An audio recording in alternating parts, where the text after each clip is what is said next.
So I want to highlight what you're saying regarding the new, I'm going to call it the new civil rights movement, because essentially that's what it is. We need to really understand and teach others, Black Voters Matter, You Can Vote, New North Carolina, teach others what's happening. So let's go to Capitol real quick, and then let's go to Family Land. So Family Land is where I work, primarily with real estate. And what I deal with Family Land is the lack of, and this all speaks to entrepreneurial power and power in general, especially for Black folk. I deal with families who have not made estate plans. They don't have trusts, they don't have wills, they don't have life insurance. My husband's a pastor.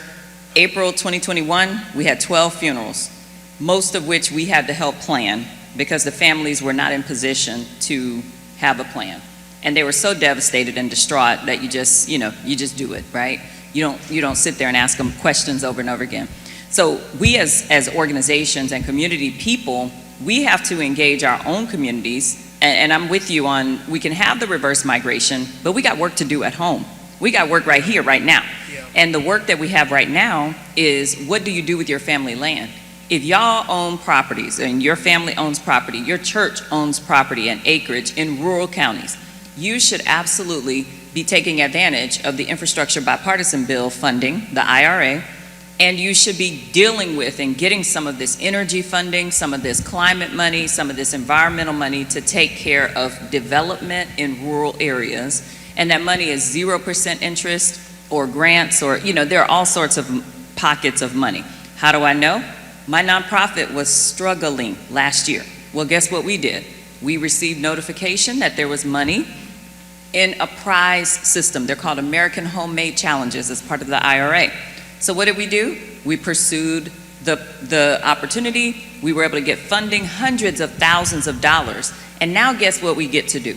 We get to go into Black communities, and instead of watching them be torn down and be gentrified, we get to offer heat pump water heaters to help reduce energy bills. We get to offer upgrades to HVAC systems to help reduce energy bills, because while we were on the doors talking to people saying this is where you reclaim your power, they were like, well, my hot water my electric bill, my gas bill are higher than my rent, so I appreciate you talking about political power, but I got a whole nother situation right here. Mm-hmm. I'm 5 months behind on my energy bill, and Duke Power, the city of Charlotte, city of Concord, somebody's gonna turn off something very soon because those COVID protocols, all that's over. Mm-hmm. So what can you do?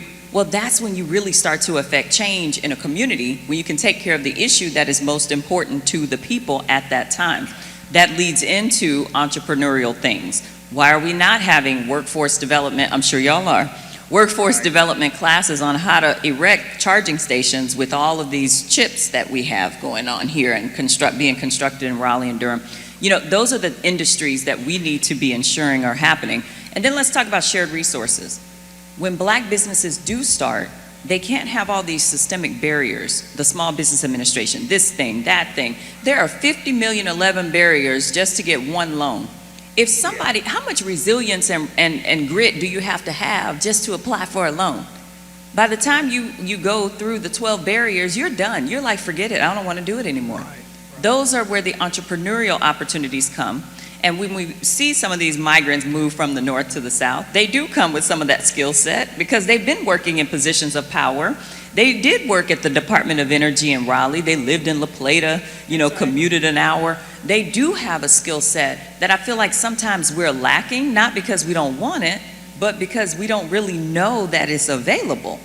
So I think the onus is upon us to teach our own communities and then to learn about these entrepreneurial opportunities so we can take advantage of them for ourselves.